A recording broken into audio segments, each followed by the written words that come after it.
This time on Rat and Cat, Wilderness Hallucinations.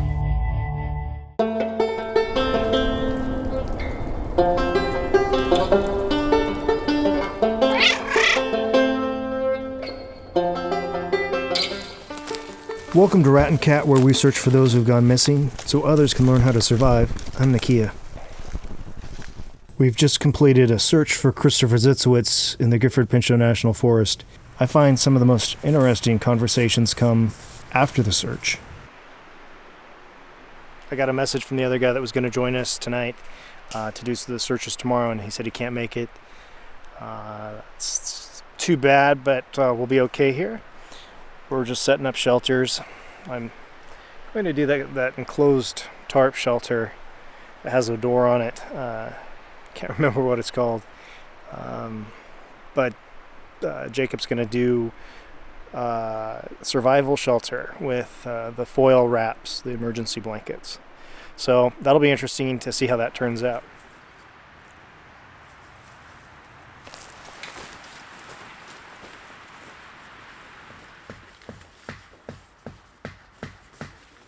I'm going to modify this a little bit. I've got extra tent stakes, and I want to keep the mosquitoes out of my tent, so I'm going to give it a little extra room, not do it as tight as I could on the top, and then I've got some extra stakes. I'm going to stake out each of the sides.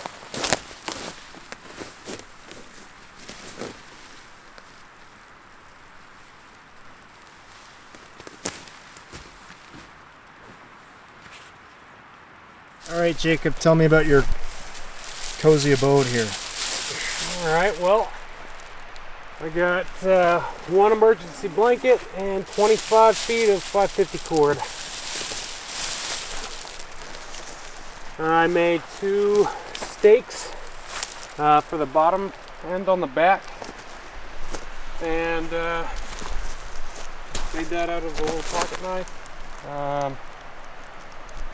And build my fire right in front to keep me warm all night, and use the shelter itself to radiate the heat back on me.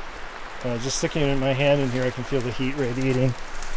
These are if you've never spent a night in one of these, you should try it. Just putting my hand next to it like that, it feels really warm. It's amazing.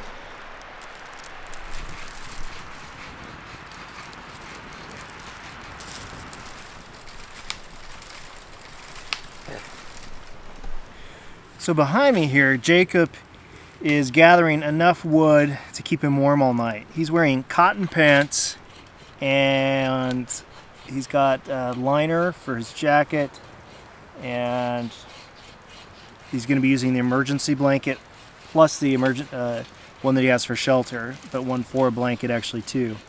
So I think it'll work pretty good. But he's cutting a lot of firewood up tonight. Last time we were out, he was pretty cold during the night, but it was a lot colder a month or two ago. So, yeah. So I'm letting him do all that work because I'm going to be snug in my cozy little shelter. I brought lots of extra here. I'm not doing a survival, this much of a survival shelter. I think it's a good idea. I should probably do it sometime. And I really admire the knots that he's gotten on the corners, which I'll show you here in a second. Using wood to secure the blanket so it doesn't rip, because those are really fragile blankets.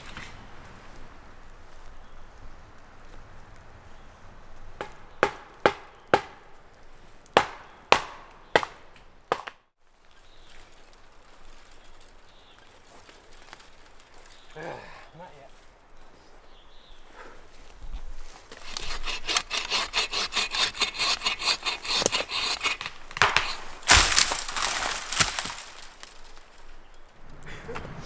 Nice. I know a great number of you have been impressed with my bushcraft cooking skills, and so I wanted to surprise you with another gourmet meal. Tonight, not only am I having a squished peanut butter and blackberry jam sandwich, but I'm also having a spotted brown banana. Impressive, I know. But I'm really hungry, so these are going to taste really good. Tell me, Jacob, have you ever hallucinated in the wilderness? Yes, I have. Tell me about that. It was after about 7 days of sleep deprivation, and it was mostly at night. You would see shadows. They would move kind of unnaturally, and then sounds would be amplified, and it would just kind of feel like people were watching you. Mm-hmm. But I wasn't alone, so it I kind of had other people there to help keep me grounded. Yeah. But definitely, if I was alone, I know it'd be a lot harder to keep myself kind of sane. What's the longest you've camped out by yourself? Or been out by yourself in the wild? Probably about 4 days. Did you experience anything then? No. Austin Oldfield's mom, the other guy that I've been looking for, sent me a link to an article.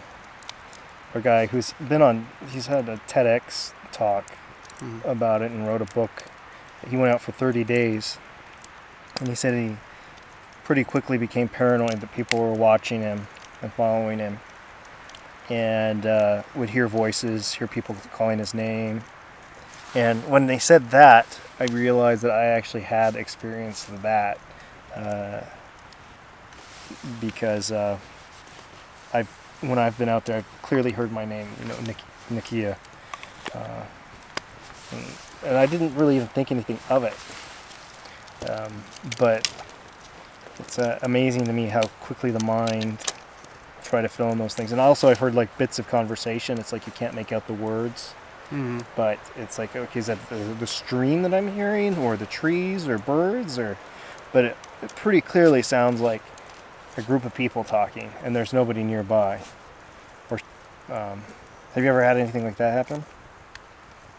Out by myself, I don't think I have. Not to the point where I was cognizant of it. Not that I can remember. Mm-hmm. The thing that makes me curious about Austin is that, even if he was just out there for a few days before the hunters saw him, they saw him. Do you know that story at all? Just that he got seen by a couple hunters, and he was kind of acting a little deranged, and they sent him off in a direction, but he went in the wrong direction. Mm-hmm. Something along those lines, right? Yeah, and he was talking about some sort of tree house, wanting to build a tree house or something, and then he said he was lost, and he asked for help, and then he ran the opposite way. Mm-hmm. And then the second time people saw him, he was chasing a magic balloon. But his mom has told me that's 31 days later, and I haven't seen a police report from this case. It's still an ongoing case, and but it's made me curious because everybody assumed that he was on drugs, and I was pretty sure too. And it sounds like he did experiment some with drugs, but I do wonder if what if it was a genuine experience. And I wasn't the one who met him, so I can't say that for sure. But what if he was out trying to build a tree house or a tree fort, just away from camp, because he hardly touched his camp at all and got lost immediately, and immediately that fear set in of people trying to find you and you wanting to hide from people, and here you run into people with guns in the forest. I don't know, I don't think I would run away. That doesn't make sense for me. And then the second time, I can clearly see he drank two containers of water right away when they picked him up. Mm-hmm. And I think that anybody would probably be running out of drugs if they were out in the wilderness for 30 days on their own without their camping supplies.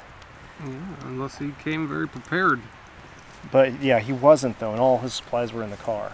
I meant drug-wise. Oh, very prepared drug race. Maybe.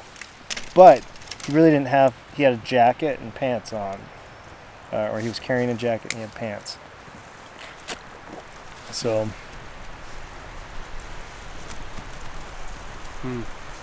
It makes me think, okay, well that would be, especially water, if you don't have enough water, you'll easily hallucinate. Yeah, it's, a lot of different parts of your mind and body start wanting to shut down after so long without food and water.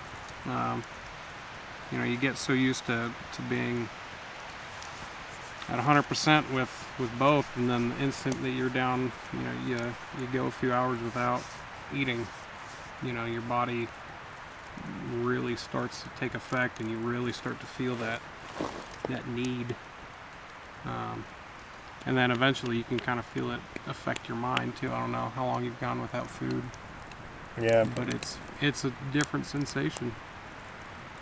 How long have you gone without food? I don't honestly know. But I've gone, a couple weeks with very minimal food. Yeah. Oh, sorry. And it's just everything feels slow. Yeah. You don't really think straight. I could see someone being in that kind of mindset, acting that way, especially if they were saying that they're afraid people are trying to follow them and catch them, and yeah, I could see it easily happening, from a combination of a few things. Maybe it started off with drugs, and it ended up with him just not eating hardly at all for a month, and drinking water you shouldn't be drinking, or not enough, and who knows? Yeah. Or maybe he's out there in a tree fort somewhere. Maybe.